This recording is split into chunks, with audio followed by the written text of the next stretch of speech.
मेरठ पहुंचे प्रभारी मंत्री धर्मपाल सिंह ने विकास भवन में विकास और कानून व्यवस्था सहित तमाम मुद्दों पर कई घंटे मंथन किया। मेरठ के विकास को लेकर प्रभारी मंत्री बेहद गंभीर नजर आए। उन्होंने डीएम डॉक्टर वीके सिंह को निर्देश दिए कि 2024-25 का जो बजट विकास के लिए आवंटित हुआ है वो दिसंबर तक 80% खर्च हो जाना चाहिए और जो विभाग या अफसर इसमें लापरवाही करें उनके खिलाफ सख्त एक्शन ले। प्रभारी मंत्री ने पीपीपी मॉडल को बढ़ावा देने की भी बात कही। साथ ही पंचायत चुनाव की तैयारी समय से पहले पूरी करने के निर्देश दिए। 17 दिसंबर से 2 अक्टूबर तक सेवा पखवाड़ा चलाए जाने की जानकारी दी और ये भी कहा कि बरसात की वजह से जो भी सड़कें खराब हुई हैं उनका सर्वे कराएं और इसकी रिपोर्ट शासन को भेजी जाएगी। उन्होंने जीएसटी को लेकर भी नए स्लैब की जानकारी दी। प्रभारी मंत्री धर्मपाल सिंह ने कहा कि पीएम मोदी ने देश का मान पूरी दुनिया में बढ़ाया है। अमेरिका के राष्ट्रपति डोनाल्ड ट्रंप को मोदी के सामने भी घुटने टेकने पड़े। पूरी दुनिया ने देखा कि पीएम मोदी ट्रंप के आगे नहीं झुके।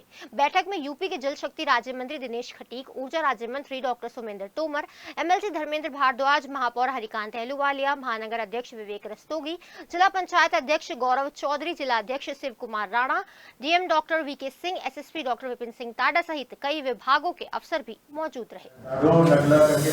मेरठ का संपूर्ण विकास हो, योजनाओं को मिशन मोड पर लागू करना और उस अनुसार काम करना।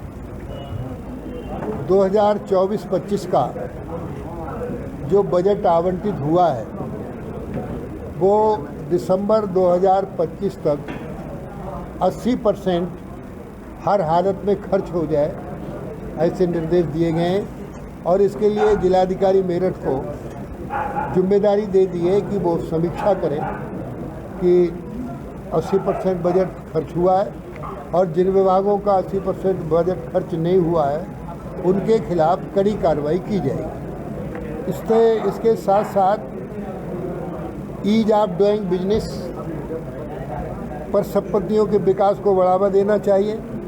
मेरठ में औद्योगिक पार्क पीपी मॉडल को बढ़ावा देना, मजबूत स्थानीय निकाय और पंचायत चुनाव की पूरी तैयारी, कहीं कोई कठिनाई ना रहे, इसके निर्देश दिए हैं।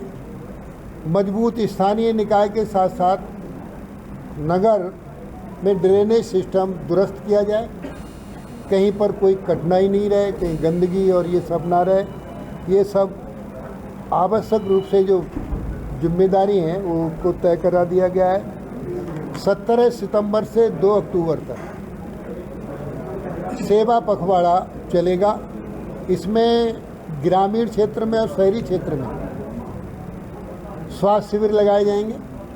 इनमें महिलाओं के स्वास्थ्य का परीक्षण, बच्चों के स्वास्थ्य का परीक्षण और उन्हें दवा देने का भी काम किया जाएगा। ये भी हमने निर्देश दिए हैं। और जो बरसात में सड़कें कट गई हों, बिजली की दिक्कत हो रही हो, स्वच्छ पेयजल की समस्या हो, प्रशासन बाढ़ क्षेत्र में पूरी तरीके से राहत सामग्री का वितरण कर रहा है। और अब बाढ़ कम होने के बाद मौसम ठीक होने पर जो फसलें ज़िले में खराब हुई हैं बाढ़ से, अतिवृष्टि से, उनका सर्वे किया जाएगा और उनके नुकसान की फिर शासन से भरपाई भी की जाएगी। माननीय प्रधानमंत्री नरेंद्र मोदी जी ने अमेरिका का कोई दबाव ना मानकर बड़े साहस के साथ कहा है ये जीएसटी गरीबों को, किसानों को, मजदूरों को, व्यापारियों को, सबको लाभदायक होगी।